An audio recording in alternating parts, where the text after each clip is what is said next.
Hello, I'm Rylan. On today's Week 6 NFL preview, I'll go over Week 6 of the NFL season. Now, I always miss the Thursday night games because of the scheduling and everything.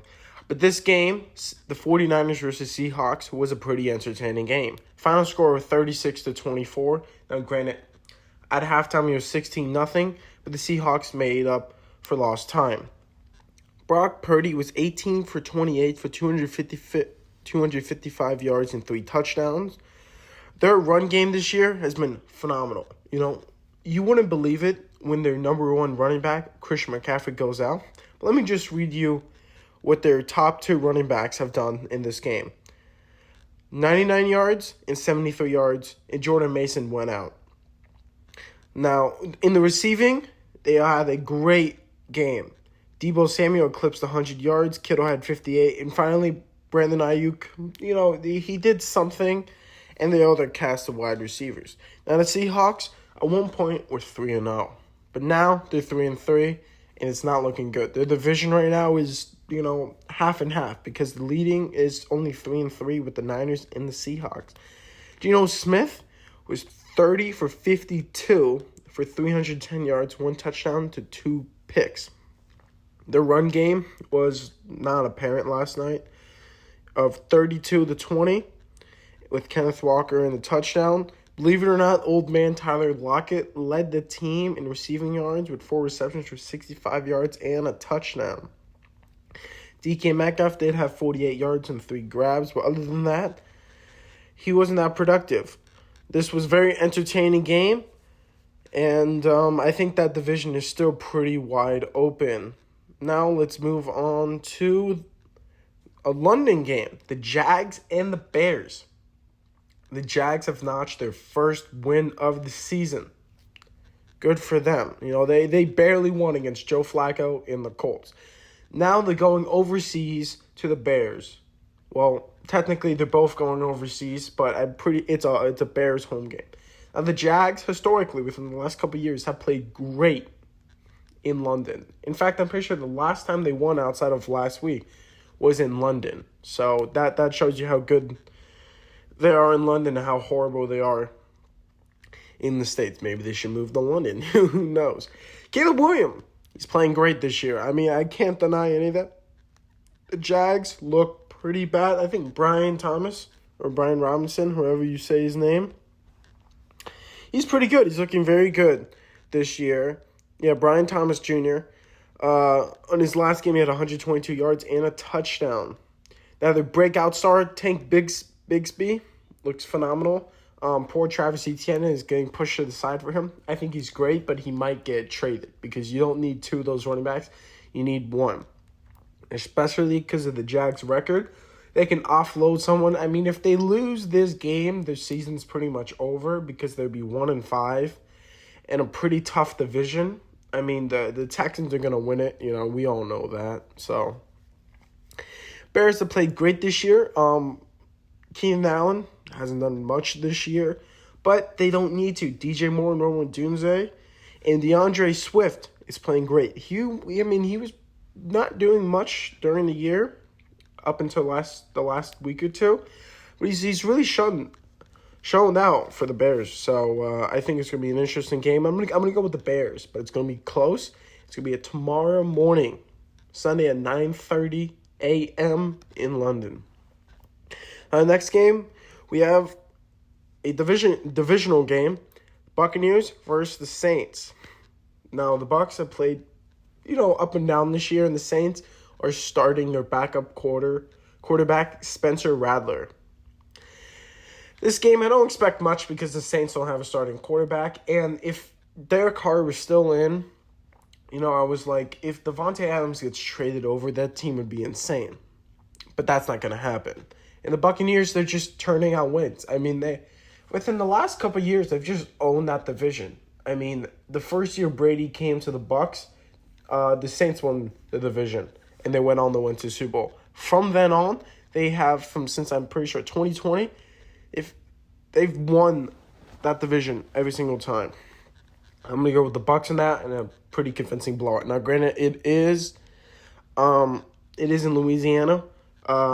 It is in the Saints, so it's in New Orleans, so I still think the Buccaneers are going to win. Now, the next game, which is going to be the best game of the week, not even a question. I don't know why the Ravens keep on playing these crazy games. We have the Commanders versus my Baltimore Ravens. Now, the Commanders are 4-1. The Ravens are 3-2. Both these teams are electric. Since week 1, the Commanders have yet to lose a game. They're on a 4-game win streak. Since week 2, the Ravens have won 3 straight. That is 7 combined wins, this team. The Commanders have averaged over 30 points a game, and the Ravens are not too far behind that, I think around 29.5. Now, the Ravens have outgained every team they've played this year in rushing yards by about 100 yards. Even though Derrick Henry didn't do too much last week, he still finished the game with 92 yards and a touchdown. He eclipsed 10,000 yards and 100 total touchdowns in his 8 years he's been in the league. Those are phenomenal, and I expect way more from the King. You know, he was kind of stopped last week. He didn't do too much.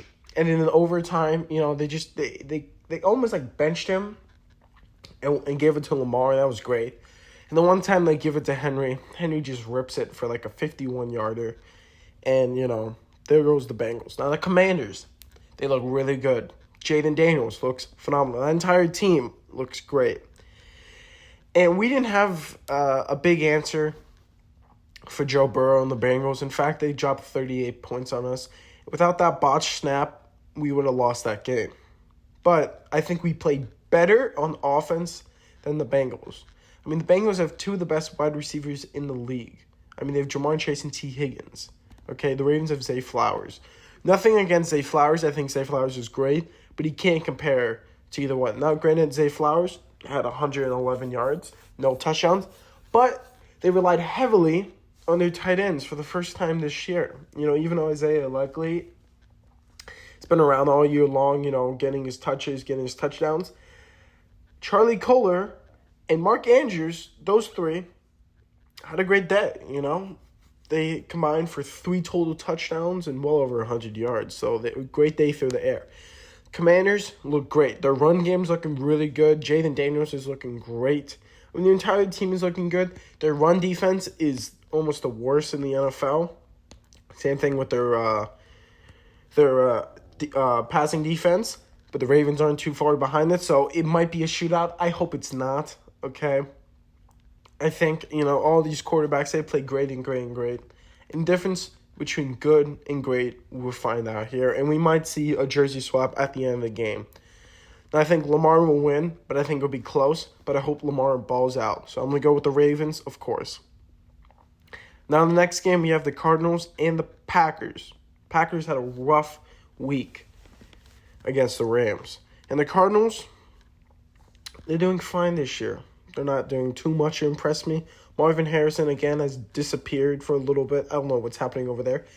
James Conner is great. You know, he's just, if you give him the ball, good things will happen. Kyler Murray's played fine. The Packers, Jordan Love needs to figure out his turnovers.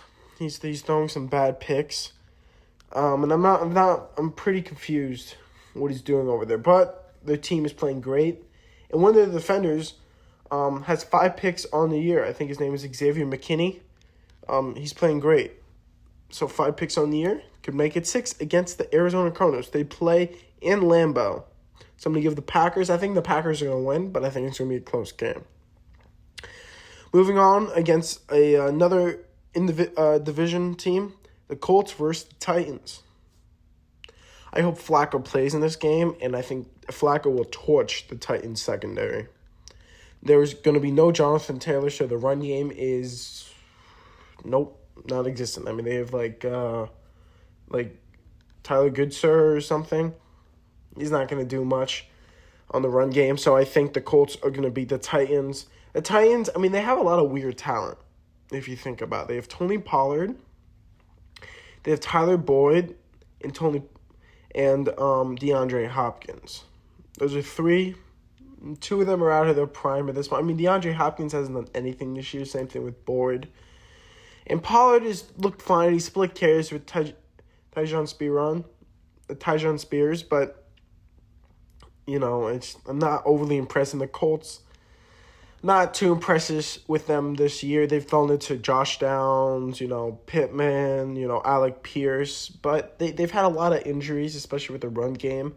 And I don't think Anthony Richardson is the answer. I think he's very injury prone. I think Flacco needs to stay in. Flacco, will he throw a pick? Sure. But he'll give you 350 yards and a bunch of touchdowns. That's what you want, okay? He's 39 years old, okay? You want him for the 1 year, he'd get you to the playoffs, and he could win a Super Bowl. Now, granted, that team is not built for a Super Bowl, but that's the point of someone like him. That team is not made for a Super Bowl, but they want to win.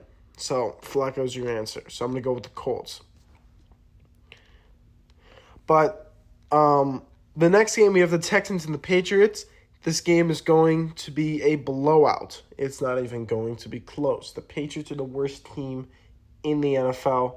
That's right, folks. You heard it here. Patriots are the worst team in the NFL. They benched Jacoby Brissett for Drake May. Not a great way to get your infant quarterback to play against the Houston Texans, who are one of the best teams in the league. They're still figuring it out without Nico Collins and Joe Mixon, but they have Stephon Diggs, Cam Akers, Tank Dell, Dalton Schultz. They're going to be just fine, and they're going to run all over the Patriots in Gillette. Now, the next game, I think that game's going to be a blowout. I'm going to say they win by at least 2 to 3 scores. The next game, we have the Browns and Eagles. Two very mediocre teams right now. Okay. The Browns last year were pretty good with Flacco, like I said before. This year, they're horrible with Deshaun. Chubb is practicing. He might play. He might not. We don't know. A.J. Brown and Devonta Smith are coming back, and that's going to add a lot to that offense. Hurts has played horrible this year. He hasn't done much this year. He's thrown a lot of picks, and they're losing games. They're not even at the top right now. Neither are the Cowboys, so I'll have that as 0. But I think the Eagles are going to win because they're at home at 1. But I think it's going to be a very sloppy game. And the Browns suck, okay? They're playing horrible this year. I think the Eagles are going to win, but it won't be convincing. Now, the next game, at 4 o'clock, the Chargers versus the Broncos. The Broncos have played actually, really well this year. Bo Nix has played great. Their defense is playing out of their mind this year. Pat Surtain with a 100-yard pick six last week. Now, the Chargers this year, they have no wide receivers, and their defense has looked better, not great. And I think Herbert is, playing good. I think he's playing a nice game manager right now because they don't really have the necessary components to be that team, okay? They lost Keenan Allen. They lost Mike Williams. They lost Austin Eckler. 3 huge offensive players. Now, Herbert is throwing it to Quentin Johnson, and, they have J.K. Dobbins and Gus Edwards from the Ravens, because their head coach is our head coach's brother. I think the Broncos are going to win. I don't think it's going to be close. I think the Broncos have played good. But, who knows? Bo Nix is young, and Herbert is a little bit older than him, so he's been around. I think it's going to be close. But I'll go with the Broncos in that game. Now, the next game, we got a stinker going on. We have the Steelers and the Raiders. Both these teams have benched their starting quarterbacks. Russ in place for Justin Fields. And Aiden O'Connell for Gardner Minshew. I said, guys, Gardner Minshew, he wasn't a real deal. He may look like it in the first couple weeks, but he's been benched now, I think, 2 or 3 times this year. He's not the real deal. Neither one of those quarterbacks are. This game, used to be a huge game way, way back when. But now these teams are not good anymore. Yes, the Steelers make the playoffs or get very close to it every single year. But they do it unconvincingly in very, very rough wins. I'm going to go with the Steelers on this game. Even though I hate the Steelers, I'm going to go with the Steelers on this game because I think they just have a better team. And Christian Wilkins is hurt. And there's going to be no Devontae Adams. Now, on the bright side, Brock Bowers looks great this year, and he's actually not going to be that bad. I think he's looking great, and he had his first touchdown last week. Now for the next game, I'm going to go with the Steelers in that game. And it's going to be pretty boring to watch. So is this game. Actually, it's going to be a blowout, now I say it. Falcons-Panthers. Okay. Falcons-Panthers. Panthers are starting, I'm pretty sure it's Bryce Young against Kirk Cousins. Kirk Cousins is coming off of his best game ever. Like 4 touchdowns, 509 yards, and a pick. They're going to destroy the Panthers. It doesn't matter where this game is played. Even though it's in Charlotte, it's at the Panthers' home, they are going to get blown out by Kirk Cousins. Kirk Chainz will blow them out by at least 2 to 3 touchdowns. Next game at 4:25, Lions at the Cowboys. Cowboys have been really bad this year. I mean, their defenses looked horrible. CeeDee Lamb and Dak they haven't been on the same pace. I mean, I don't know what's happening. It's like they get a couple passes off, and then they just forget who one another is. And CeeDee Lamb, I don't understand. I don't understand. It's like they have great connection, and then they just stop throwing the ball. I mean, I understand that they double him, but CeeDee Lamb is so good that he should be able to beat that. In the Lions, they played good this year. I'm not super impressed this year. I mean, yes, Jared Goff in the last game he played a perfect game, 18 for 18. But, I mean, the Lions, I think these are 2 really good teams. And right now the Cowboys are kind of on a slump, so I think the Lions are going to win, even though they're playing in Dallas. So I'm going to go with the Lions on this, but it's going to be very close. Now, the next game, we have the Bengals and the Giants. Boo. Bengals are 1-4. Giants actually have a better record than them. Pretty sure they're 2-3. Now, with the Bengals, if they lose this game, their season's over. They'd be 1-5. They would be the bottom of their division with the Browns. The Giants, they're not going to win their division. They know that. But if Malik Neighbors comes back and the backup to Devin Singletary played great, the Giants' defense is always stout, and Daniel Jones is fine when he needs to. He's a game manager. When he's a game manager, he wins games. Most of the part against subpar teams. I don't think this game would be overly that entertaining because even though the Bengals played great last week, that's because they're against a division rival. And the Giants just don't play a very entertaining brand of football. And the Bengals, even the quarterback, Joe Burrow, said this is not a Super Bowl caliber team. And if they don't win this game, they won't be a playoff team in general. But I think the Bengals are going to win, but it won't be close and it won't be convincing. Now, the next game, we have the Buffalo Bills against the Jets. Neither one of these teams have played that good within the last couple games. In fact, the Jets have kind of sucked this year. They fired Robert Saleh after their horrible performance in England against the Vikings. Vikings didn't even play that good on offense. Sam Darnold actually played bad. And Rodgers, believe it or not, threw 3 picks and a pick 6. Not good, okay? Now, on the other side, Josh Allen also didn't play good. I think it was 9 for 30. 9 for 30, and they lost. They actually fell like 17-0. Then they came all the way back, and then they lost because of some silly play calls in the end zone. Whatever. Josh Allen has yet to throw a pick this year. I know. This is like it's opposite day, okay? Rodgers never throws pick. Allen always throws picks. Now Rodgers throwing picks. Allen's not throwing picks. But the thing is with Allen was playing really good through the first 3 weeks. Everyone's like, oh my God, he's an MVP. He's great. He's great. Goes into Baltimore. He gets stood up and he gets beat up, okay? And then they lose. And then the next game, they go to the Texans. It's a revenge game of Stephon Diggs. They lose to Stephon Diggs pretty bad. Even though the score doesn't say it, they were losing the entire time. Now, I think the Jets are going to win this game because I don't think the Bills are all that good. Their defense is really bad, and Rodgers needs this game, okay? Devontae Adams, he's possible for both these teams.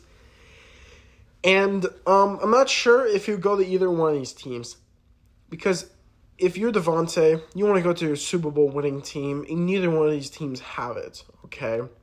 The Bills have no one really in interest that Adams wants. No one's really that good on that team outside of Josh Allen. Okay, Von Miller is hurt. Their wide receivers are subpar at best. I mean, they're not a Super Bowl team. Okay, and they're always going to be beat by the Chiefs, and they don't have anyone. If they go with Davante Adams will make them great. I don't think so. Okay, Davante Adams needs another wide receiver that'll help him. So I don't think either one. The Jets, he always had that great connection with Rodgers, but does he want to go to a team right now that's a little bit dysfunctional? And, it's a kind of a crowded wide receiver room. I mean, they have Allen Lazard, Mike Williams, and Garrett Wilson. Those are great wide receivers, minus Allen Lazard, who's actually playing good this year. But, Rodgers is great, but this year is not playing too good. But if Adams goes there, I think he would play much better. Or maybe not. I mean, Adams he's slowly declined since he's played in Green Bay. I'm going to go with the Bills in this game, but I could see the Jets winning. So I would not be surprised. That's on Monday night at 8:15 p.m. Also, the Bengals-Giants game is Sunday night at 8:20 p.m. Now, the trend I've been doing the last couple weeks, I'm going to go over my favorite game of the week. It's going to be the Commanders or Ravens game. It's going to be the highest scoring game of the week. Nah, I'm just kidding. It's going to be low scoring because of defense. We'll go with the highest scoring game of the week. Lions-Cowboys. I think that game is going to be high scoring. The best overall performance. I'm going to go with C.J. Stroud this week because he's going to dice up the Patriots in the worst performance of the week. I'm going to go with either Russell Wilson or just the entire Patriots team or the Saints.